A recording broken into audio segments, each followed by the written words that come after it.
नमस्कार प्रिय दर्शकों। स्वागत है दोस्तों। आपका आज की यह वीडियो बहुत ही इंटरेस्टिंग होने वाली है। दर्शकों, वीडियो को लास्ट तक जरूर देखना। तो दर्शकों, क्या हुआ? जब एसपी मैडम अपने जूते पॉलिश करवाने मोची के पास पहुंची, तभी गरीब मोची को देखकर एसपी मैडम के पसीने छूट गए, क्योंकि वह मोची कोई और नहीं बल्कि उनका मरा हुआ पति था, जिसे देखकर एसपी मैडम फूट फूट कर रोने लगी। फिर क्या किया? एसपी मैडम ने इस घटना के बारे में जब जी जाएंगे तो आपकी भी आंखों से आंसू बहने लगेंगे। दर्शकों, यह सच्ची घटना मध्य प्रदेश के इंदौर शहर की है।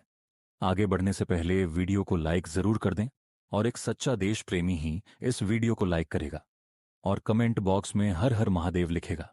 दोस्तों, इस घटना की शुरुआत होती है आज से ठीक 12 साल पहले। मीना नाम की एक गरीब लड़की, जिसका सपना था कि वह बड़ी होकर एक एसपी ऑफिसर बने, लेकिन परिवार के और अपने घर के हालातों के चलते वह अपने सपने से हमेशा दूर रही।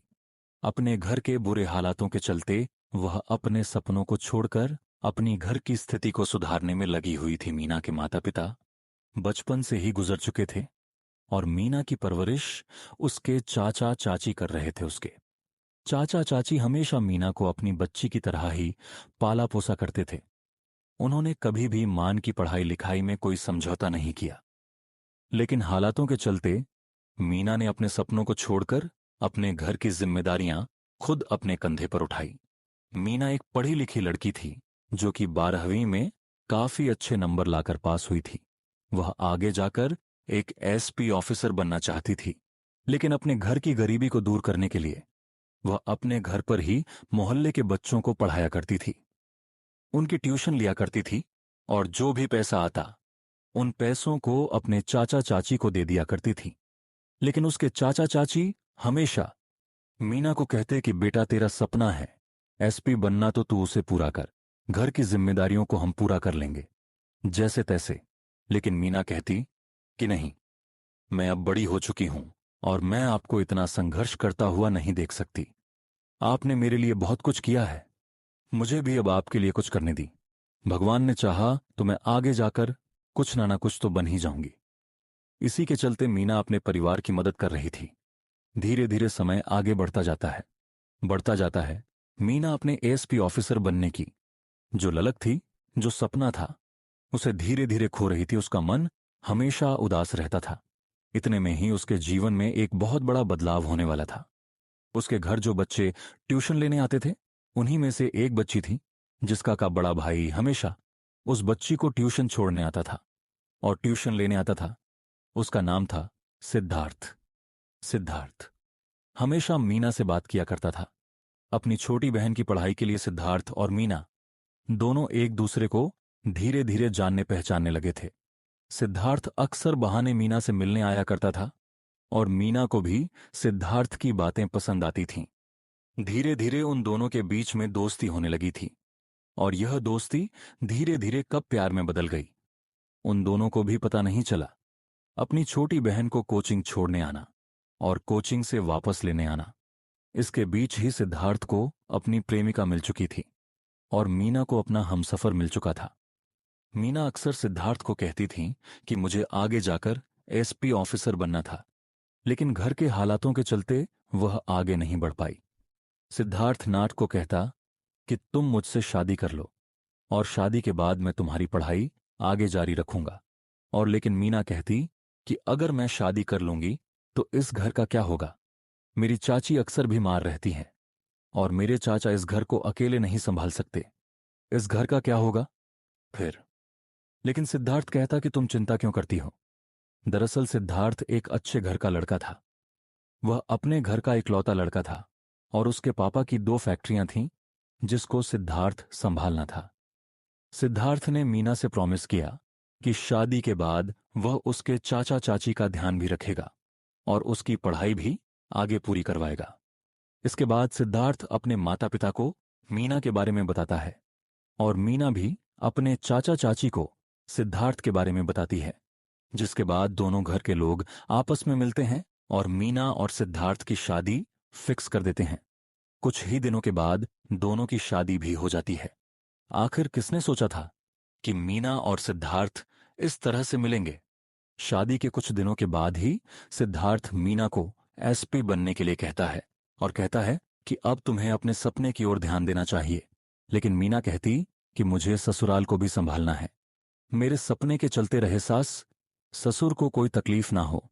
लेकिन सिद्धार्थ और उसके माता पिता काफी अच्छे थे, काफी अच्छी सोच के थे, और वे हमेशा मीना को कहते कि नहीं, तुम अब आगे पढ़ाई करो और अपना सपना पूरा करो। जिसके बाद मीना एसपी बनने की तैयारी में लग गई। उसने सबसे पहले अपनी कोचिंग ली और वह अपनी पढ़ाई जारी रखती है।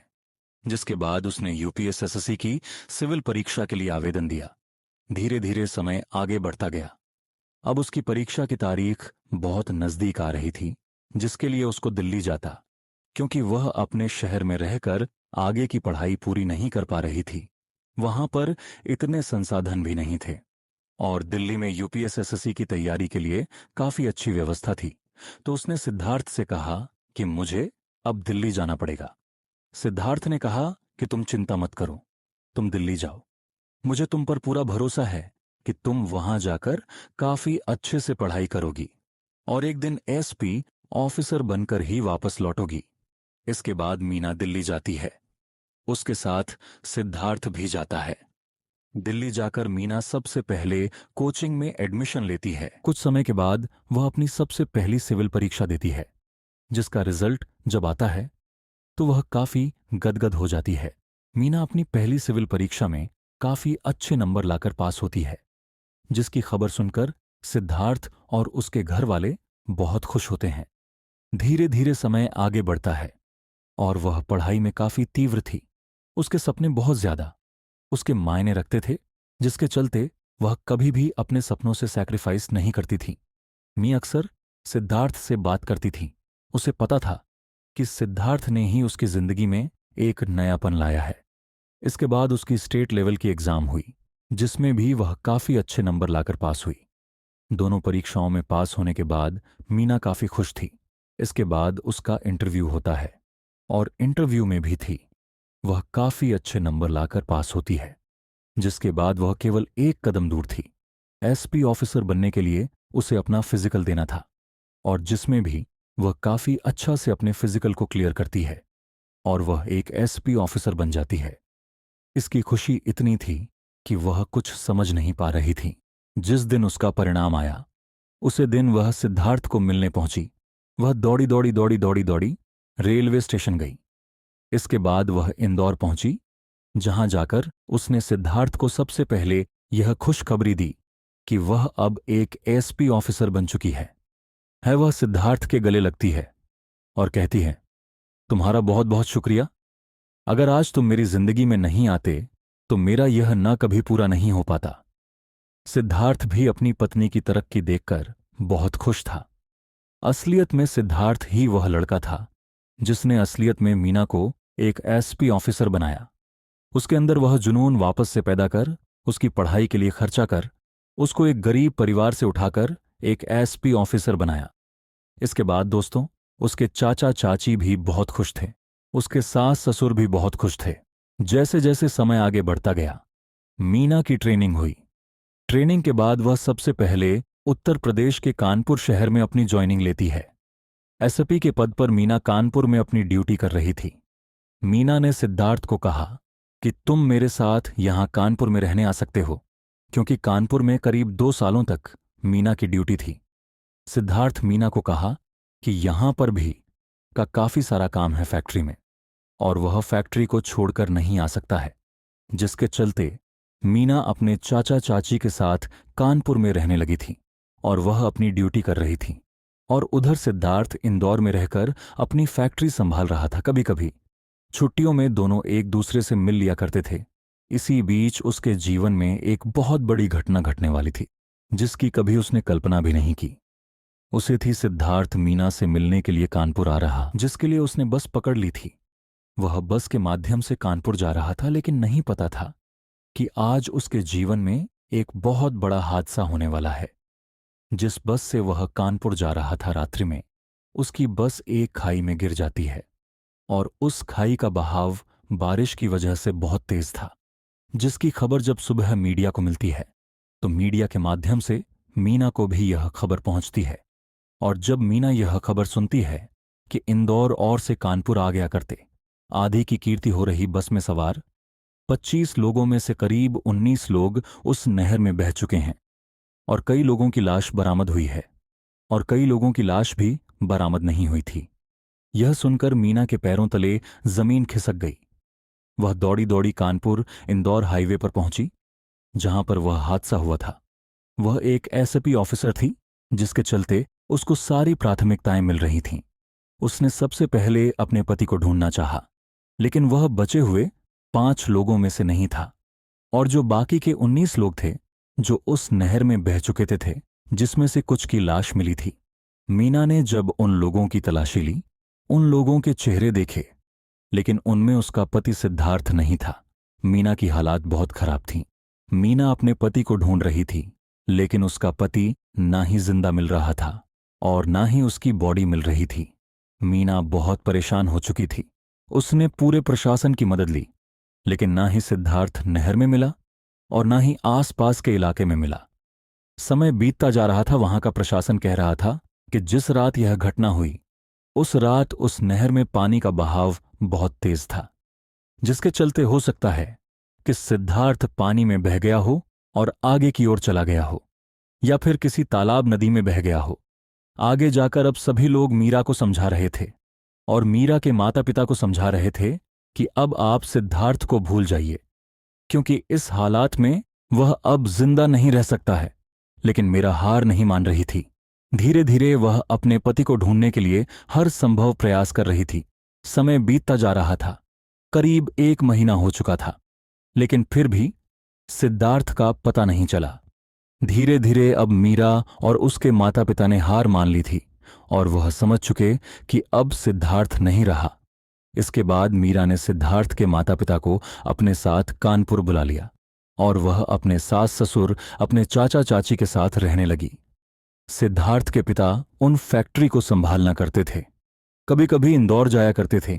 धीरे धीरे समय बीता और करीब 8 सालों के बाद एक ऐसी घटना होने वाली थी जिसके बारे में किसी ने सपने में भी नहीं सोचा होगा। मीरा अपनी ड्यूटी कर रही थी। उसकी तीसरी पोस्टिंग हुई थी और वह थी वो उत्तराखंड के हरिद्वार में।